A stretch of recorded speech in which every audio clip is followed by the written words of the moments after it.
Bueno, recuperamos una histórica, Fabi. Así es. ¿La querés presentar? Presentar a vos es tu programa. ¿La presento yo? No, es nuestro programa. Está con nosotros Marianela Escoco. ¿Cómo te va, Marianela? Bienvenida y buen día. Muy bien, buen día. Acá estamos muy contentas de regresar a este espacio que extrañábamos. La verdad que se extrañó. ¿Lo extrañabas en serio? Sí, sí, por supuesto. Bueno, mira que... Los escuchaba y quería participar, quería opinar. opinar.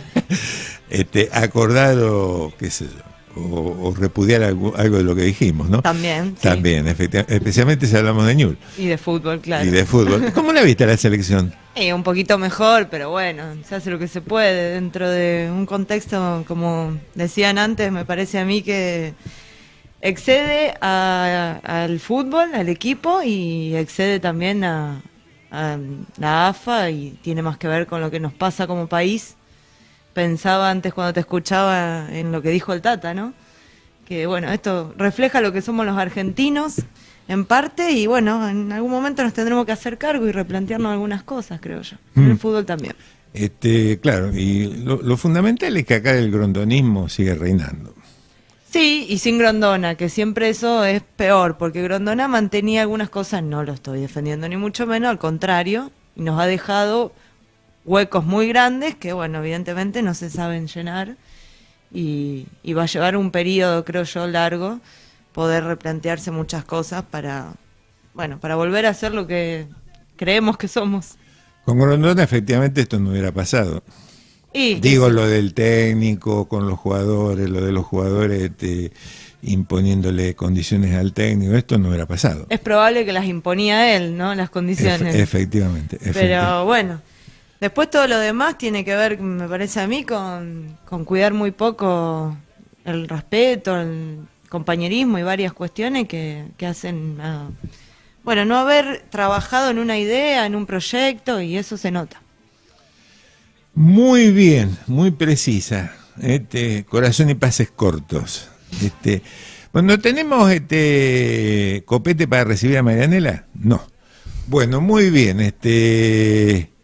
Así que largamos con la columna, Marianela. Bueno, largamos con la columna. Historia, derechos humanos y memoria, como decíamos el año pasado. Ya vendrá el copete. Y bueno, ahora vamos a hablar del otro campeonato que está jugando Argentina, ¿no? Que tenía muchas ganas de venir acá y hablar sobre, bueno, todo este proceso de la futura legalización del aborto, porque creemos que finalmente va a salir. Y bueno, hoy tenemos la noticia de que parece que hubo un acuerdo, ayer una reunión en senadores, y que se estaría votando el 8 de agosto. Dictamen de comisión el 1 y se vota el 8. Exacto, parece que bueno, todavía no se resolvió esta cuestión de por cuántas comisiones va a pasar, esto de que la vicepresidenta Gabriela Michetti le había dado pase a 4 comisiones, se pide que sean 2 para que se demore menos. La campaña nacional por el derecho al aborto pedía que se realizara a mediados de julio esta votación, pero bueno, parece que hay fecha y que es el 8 de agosto, si no pasa nada raro, ¿no? Y bueno, yo en realidad quería traer un poco... Ayer, perdón, antes de ayer estuvieron en el pañuelazo. Sí. ¿Qué tal? ¿Vos también, Marianela? No, yo no, porque yo estuve mirando el partido. ¿Qué tal estuvo, Irene? Yo tuve la suerte que me llevaran en auto. Sí, bien, cientos de personas, hombres, mujeres, por supuesto más mujeres. Bueno, reclamando obviamente por la aprobación en el Senado de la ley por el derecho al aborto. Y bien, fueron los distintos canales, Canal 5, 5R, que es el canal regional también. Así que bastante gente.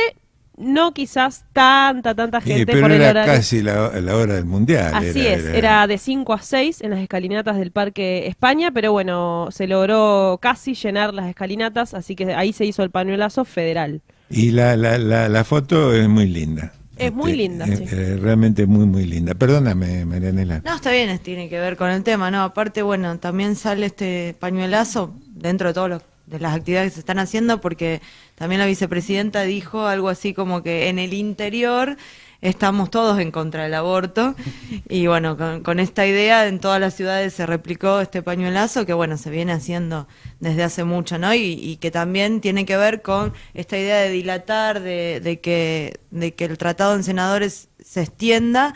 Bueno, hay que mantener la movilización, tenemos que mantenernos en la calle, y bueno, en ese sentido todas las actividades que se vienen realizando, ¿no? Pero bueno, yo a esta columna que se llama Historia, Memoria y Derechos Humanos, en realidad lo que quería traer era la relación de este tema con los derechos humanos por un lado y con la historia por otro lado, ¿no? Y en ese sentido quería arrancarla leyendo una frase de una compañera, Viviana de la Siega, de la campaña, que ella habla de cómo surge esta idea, ¿no? Esta campaña y los pañuelos. Y dice: la idea de los pañuelos surge de charlas entre católicas por el derecho a decidir e ingenar, verdes por la vida y pañuelos por las madres, y también por los pañuelos que usaron las mujeres que se movilizaron por el voto femenino a fines de la década del 40. Hubo antecedentes, como toda la acción desplegada por Dora Koledesky. Siempre digo que las luchas tienen historia. Son como capas que se van sumando. Por algo la derecha quiere borrar la historia, para que no haya memoria. Me parecía interesante empezar con esto, porque muchas veces se trata de desvincular esta lucha de otras tantas. La mayoría de las veces se la plantea como oposición a la lucha de clases, como si no podríamos oponernos al patriarcado y al capitalismo al mismo tiempo, cuando sabemos que son sistemas totalmente compatibles. Sí, y bueno, y que surgen y se mantienen, ¿no? Y bueno, entonces por eso queremos decir que aliamos estas luchas, que el pañuelo nos representa en ese sentido, y también en esto me parece significativo lo del pañuelo de las madres, que no es casualidad, de hecho lo está diciendo ahí Viviana, que es una de las promotoras de esta idea, que a veces algunos nos lo pensamos o lo imaginamos, pero no lo sabíamos fehacientemente si tenía relación o no.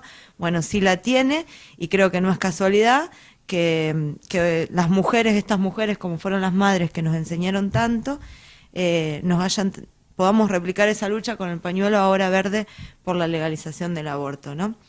Y bueno, por otro lado, pensarlo en por qué hablamos de el aborto como un derecho humano, ¿no? Que esto es muy debatible también, porque los antiderechos también se apropian de la palabra derechos humanos, se apropian de la palabra vida, y nosotras decimos que bueno, que tenemos que salir a volver a decir que las que defendemos la vida somos nosotras, porque defendemos la vida de un montón de mujeres que mueren en abortos clandestinos, pero también porque defendemos la vida en el sentido de poder elegir y decidir sobre nuestros cuerpos.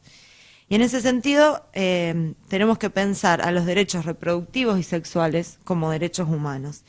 Y cuando hablamos de esto no hablamos solamente de la interrupción del embarazo, ¿no? Esto es algo también que hemos dicho mucho, pero que es interesante pensarlo en clave de derecho.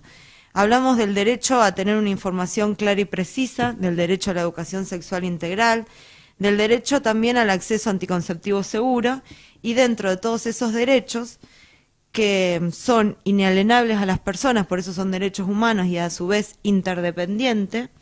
Entre todos estos derechos, bueno, dentro de esos derechos pensamos en la interrupción del embarazo, pero dentro de un montón de derechos reproductivos y sexuales que además nuestro país ha incorporado a través de distintos tratados internacionales, sobre todo en la década del 90, en la Constitución Nacional, pero también por otros convenios, con especificidad, digamos, en los derechos reproductivos y sexuales con respecto a las mujeres. Y en esos distintos convenios, como por ejemplo el Convenio del Cairo de 1994, que dice que las mujeres tenemos derecho a decidir sobre nuestra capacidad productiva. Esto es, si queremos tener hijos, la cantidad de hijos que queremos tener, en qué espacio e intervalo de tiempo los queremos tener. Y en ese sentido, decimos, no reproducirse también es un derecho reproductivo y por tanto es un derecho humano que se debe garantizar. También esta comunidad internacional tiene... Digo, en defensa de lo que decís, por ejemplo, durante muchos años la República Popular China penaba a todas aquellas familias o parejas o compañeros que tuvieran más de un pibe, pero había una razón objetiva, eran 1.500 millones que iban a comer. Me parece importante ese aporte.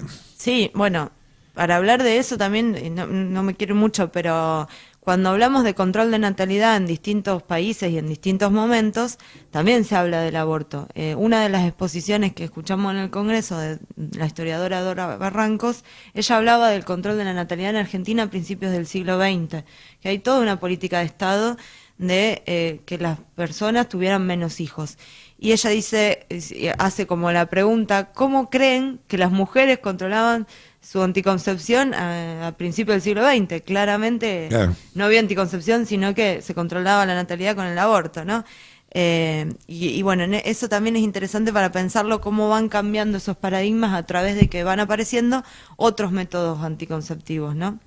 Y incluso en Argentina se lo puede pensar como un retroceso a partir de que se instala la idea de la anticoncepción, sobre todo con la píldora, que fue una revolución en el mundo, ¿no?, en cuanto a la libertad sexual de las mujeres.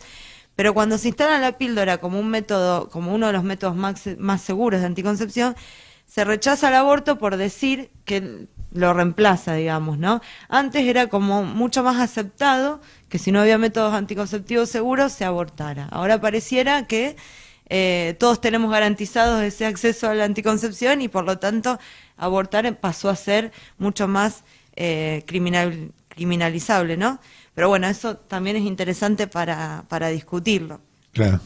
En cuanto a, para seguir repasando en torno a derechos, ¿no? También se habla también existe, ¿no?, y Argentina adhiere a la Convención para la Eliminación de todas las formas de discriminación de la mujer, que dice que los estados deben garantizar la igualdad de condiciones y sin discriminación ni violencia al acceso de la salud reproductiva de las mujeres. Y en ese sentido se preocupa por dos, digamos, casos en especial. Las mujeres por un lado, como ya dijimos, pero también las mujeres en situación de vulnerabilidad, que esto es generalmente por condiciones sociales y económicas. Y también se preocupa por las mujeres jóvenes, que suelen ser las más afectadas, digamos, en cuanto a lo que tiene que ver con abortos inseguros o clandestinos, ¿no? Y por eso, para analizar esto que también se ha hablado mucho en estos días, que es el Código Penal, que es de 1921 y tiene este artículo tan conocido como es el artículo 88, que es el que penaliza, ¿no?, a las mujeres y a los médicos también por realizar abortos, pero especialmente a las mujeres, ¿no?, por hacer sus propios abortos. Y para esto me interesaba resaltar que es el único artículo en todo el Código Penal que penaliza a un solo género, ¿sí?, en este caso a la mujer. No hay ningún otro artículo en todo el Código que penalice un solo género y, por supuesto, no hay ninguno que penalice a los varones, ¿no?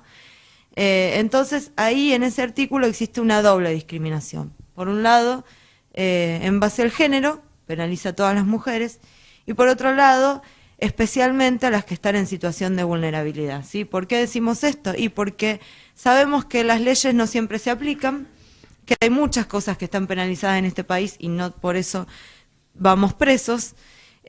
Y sin embargo, hay mujeres que van presas por realizarse abortos y esas mujeres son siempre de condición social pobre, de una clase social baja, ¿no?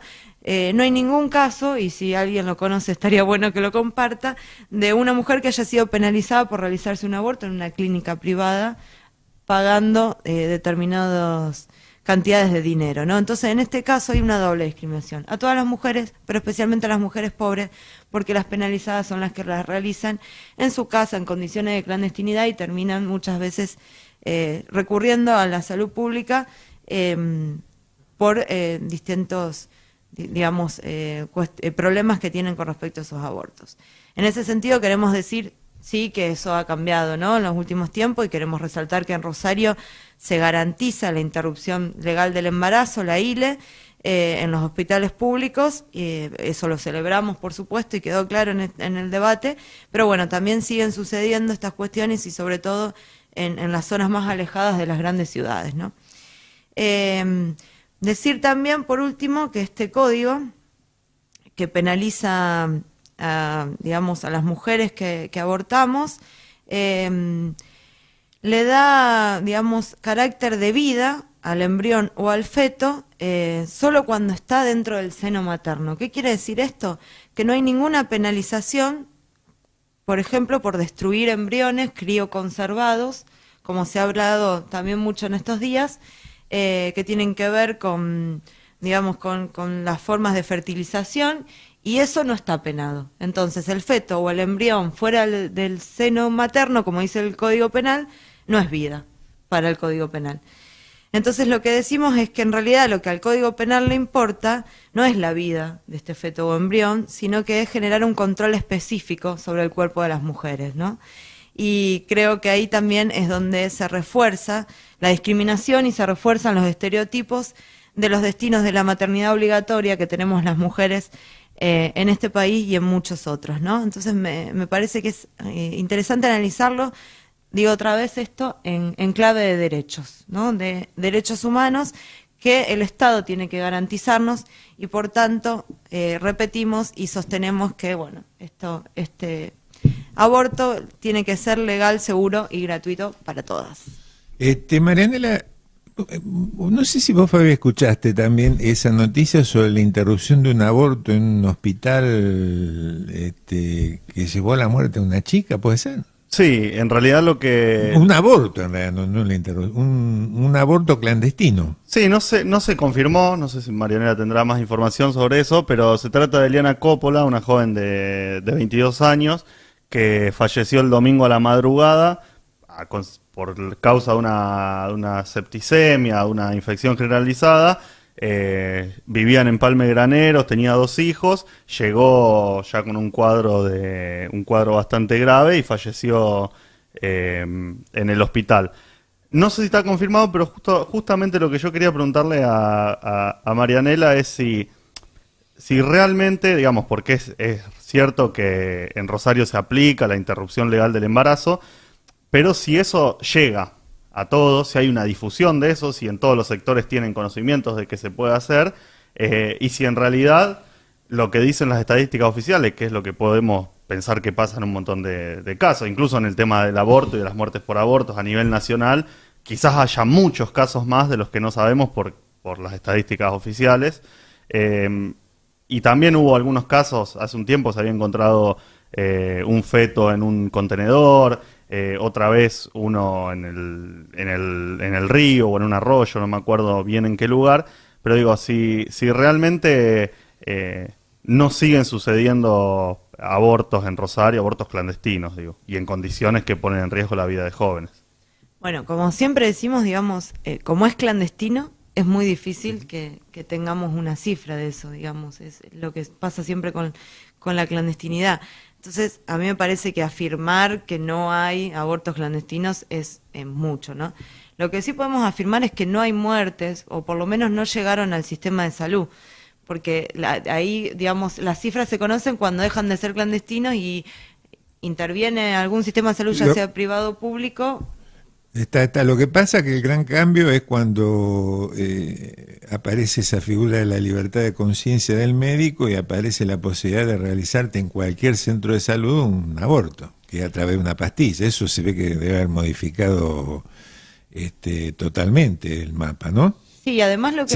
me da la impresión que se acabaron los profesionales que te ponían eso en la mesada de la cocina y te hacían un raspaje. Eso me parece que se fue terminando. No se terminó lamentablemente, pero ya no está... No, pero con esto, digamos, se debe haber reducido muchísimo. Sí, en realidad lo que más influyó fue el fallo FAL, que fue muy conocido en el año 2012, donde ese fallo, digamos, autoriza, por decirlo de alguna manera, a que se realicen abortos legales, en los hospitales públicos a través de interpretar de una manera integral el riesgo a la salud, ¿sí? Porque el aborto es legal en Argentina por 2 causales, por salud y por violación.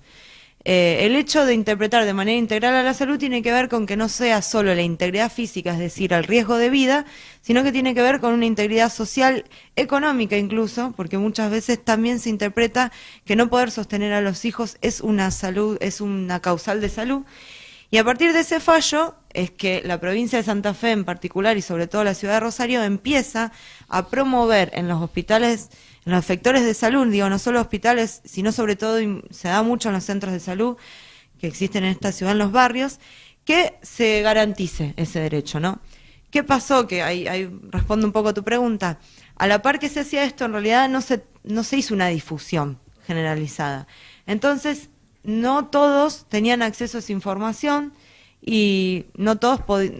De hecho, existe una concepción, una idea que es cultural de que el aborto está penalizado y además, no solo en la criminalización, sino también hay un reproche social a eso, ¿no? Entonces muchas mujeres no llegan, no acceden al sistema de salud por no información, pero también por vergüenza, por diferentes motivos, ¿no? Entonces eso fue como un proceso en el que se ha revertido en los últimos años y por eso decimos no es casualidad ni es mediático cómo se ha dado este proceso de que hoy podamos estar debatiendo esta ley, porque si bien los medios influyeron y mucho, hay todo un proceso en que esa red se empezó a extender. De hecho hay una red de profesionales de la salud por el derecho a decidir que empezaron a trabajar en conjunto para poder garantizar este derecho en los diferentes sectores de salud, que ha hecho que sí, más mujeres nos vayamos enterando de esto, lo podamos propagar y hagamos que esta red empiece a funcionar. Y hoy, creo que hoy en día es el doble de las consultas que se dan de lo que era el año pasado, que tiene que ver con todo esto, ¿no? Con que se dio conocimiento a que esto sucede en los hospitales públicos. Claro, y uno de los obstáculos más grandes era que el médico al tener una especie de autorización de hecho, no escrita, a negarse también, cuando caía una chica a consultar, si al no estar difundido esto le decía no te lo hagas, cuando en realidad la obligación que tiene el profesional es decir yo no lo practico, pero anda a ver al médico que está de 4 a 10 claro, y conversarlo con él, que él te... Y bueno, es muy sencillo el sistema, ¿no? Es una pastilla y listo.